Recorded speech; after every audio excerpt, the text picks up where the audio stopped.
Hello दोस्तों। वैसे तो शेयर मार्केट में इतनी सारी कंपनी हैं कि लोग हमेशा कंफ्यूज रहते हैं कि आखिर कौन सा स्टॉक खरीदें और कौन सा नहीं खरीदें।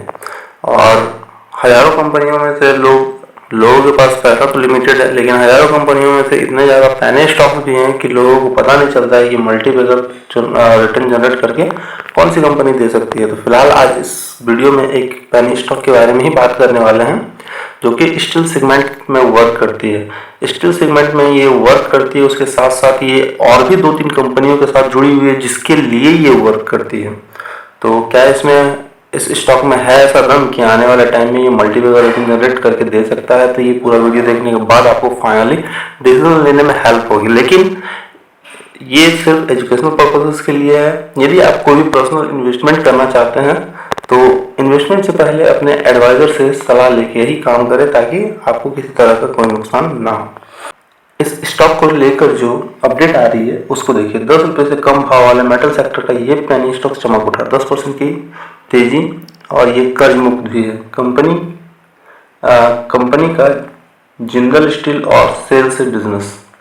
जी हाँ, ये जो अपडेट आ रही है सेल के साथ और जिंदल के साथ मिलके काम कर रही है। मतलब मिलके क्या काम कर रही है, आगे जानते हैं पूरा डिटेल की क्या उसके साथ काम करती है। क्या उसके लिए माल सप्लाई करती है, या उसके लिए कोई रॉ मटेरियल बनाती है, या उसका मैन्युफैक्चरिंग यूनिट है, क्या है, उस पर भी बात करेंगे।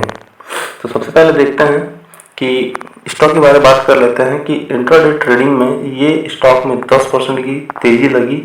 लेकिन फिलहाल अभी बता दें कि ये 10% की तेजी से अभी फिलहाल 7 रुपये पे स्टॉक फिर से आ चुकी है। जबकि इसका 52 वीक लो की बात करें तो 7 रुपये 55 पैसा है। एंड 52 वीक हाई की बात करें तो स्टॉक 15 रुपये 75 पैसे तक हाई इसने बनाया हुआ था, 52 वीक हाई। लेकिन अभी कंपनी है डेट फ्री है, कंपनी डेट फ्री हो चुकी है। पैनी स्टॉक्स में ये बहुत बड़ा पॉइंट है कि पैनी स्टॉक्स देखने का मतलब ही आपको बहुत ज़्यादा डेट देखने को मिल सकता है।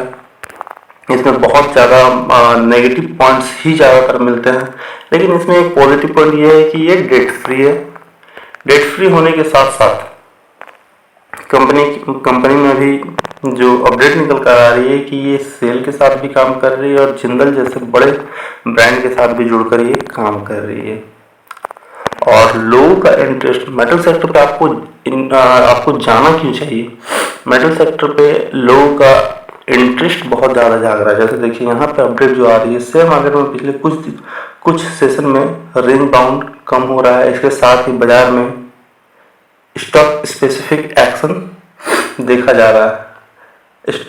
सेक्टोरियल रोटेशन के तहत इन्वेस्टर्स मेटल सेक्टर की ओर भी जा रहे हैं। मेटल सेक्टर के large cap, mid cap stock निवेशकों के रडार पर है। ज़्यादातर इन्वेस्ट करने के लिए पसंद कर रहे हैं कि मेटल सेक्टर पे इन्वेस्ट करना पसंद कर रहे हैं, स्टील यूनिट पे इन्वेस्ट करना पसंद कर रहे हैं। मतलब हर एक सेगमेंट में एक और नया इंफ्रा सेक्टर में भी इन्वेस्ट करना ज़्यादातर पसंद कर रहे हैं। कंपनी के बारे में थोड़ा सा आपको बता दें कि कंपनी क्या करती है, बिचौलिया का काम करती है। अब आपको क्लियरिटी समझ में आएगा कि कंपनी करती क्या है। जैसे कोई एक स्टील कंपनी है, ठीक है। अब इसका कोई रॉ मटेरियल है या माल है, ये ज़्यादातर काम करती है सप्लाई करवाने का या माल इसका बिचवाने का। ये माल बना तो ली, लेकिन अब बेचेगी कैसे? तो इसके लिए SRU से कांटेक्ट किया कि भाई आप मेरा माल लीजिए और हमको बेच के दीजिए। तो ये काम करता है कि ये कस्टमर खोजता है। दैट मीन कि ये बीच का बिचौलिए का रूप का काम करता है, और इसके बदले में ये कमीशन से पैसा कमाता है। कंपनी करती क्या है और कैसे काम करती है, आपको ये चीज़ अभी तक क्लियर हो गया होगा कि ये बिचौलिया का काम करती है। बड़े बड़े कंपनियों के साथ ये डील करती है और उसका माल बिचवाने के बाद उससे कमीशन जो मिलती है उसके ज़रिए ये अपना कंपनी रन करती है। मतलब कंपनी का वर्क मॉडल यही है।